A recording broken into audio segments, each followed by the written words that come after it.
Hello, I'm Dr. David Ajibade, and I'm the founder and executive director of Brain and Body Foundation. And obviously, our goal is to give you good information and educate everyone, as many people as possible, on how to take control of their health. And if we're talking about the black person, the black people, the paramount health condition you want to take control of is cardiovascular disease. So this is part of our series. If you were on last time, you saw that we talked about vitamin D3 and the sunlight and why that's so important for cardiovascular health. And we mentioned a term called the miracle molecule. And I want to take it off from there and focus on that molecule here. And I hope you'll learn something today. Let's start with a story, personal story. I remember in my early 30s, I was really fit. My fat percentage was like 7.35. I was in athletic shape. I was a state champion in racquetball, which is like squash in the U.S. And but still, I would once in a while I'll be walking around and I'll just get this sharp pain in the left side of my chest. And I'll be like, what in the world? My blood pressure is perfect. Everything, my numbers were all good, I thought. And yet, I was still having these sharp pains. In addition, I would wake up in the morning and my first few steps would be painful. It would be like pins and needles. And I was like, what's going on here? And so that really was a cause for concern, obviously. I didn't tell anybody about it, but it was definitely a cause for concern. And I began to do some research and I began to search about it. And I began to realize, okay, we black people have a disadvantage. And then I began to find the solution. And that is what brings us to the miracle molecule. Before I tell you what it is, I also talk to you about cases, my patients that I've seen, who are so to speak, doing everything right, eating right, exercising right, and all that, and they are taking their medications. They have high blood pressure. Most of them had high blood pressure. They were taking their medications the way the doctors prescribed, and yet they would take 4 or 5 different medications, and yet they will still have high blood pressure. And so I'm like, what is going on here?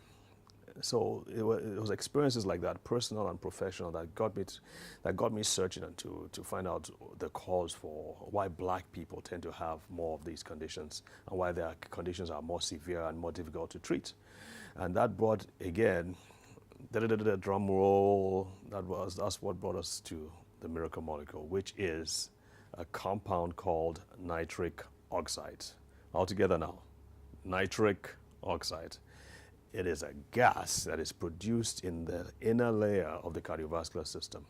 And what it does, amongst other things, is that it helps to relax and dilate the blood vessels so the blood can flow through.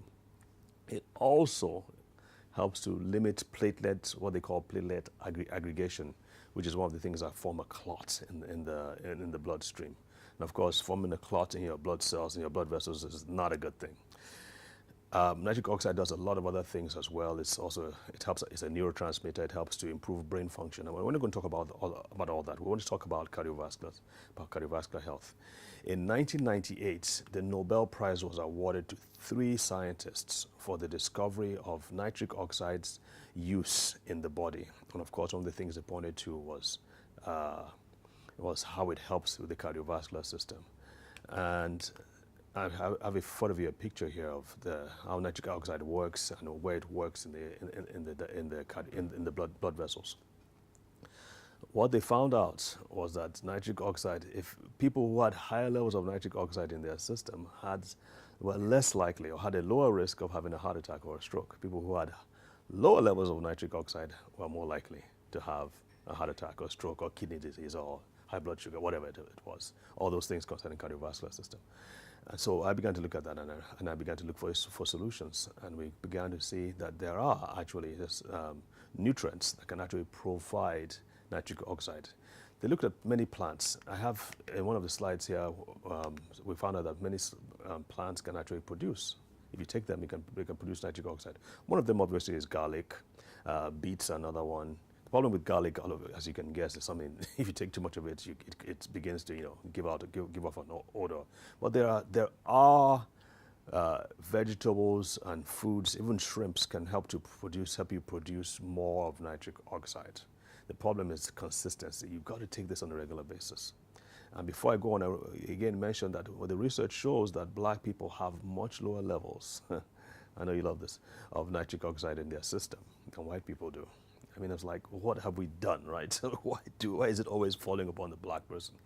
Anyway, it's one thing to complain about, it's another thing entirely to do something about it. So I want to point out what we found that really helps you give good amounts of nitric oxide on a regular basis, on a consistent basis. And that will be in the next segment. So thank you for listening. See you soon.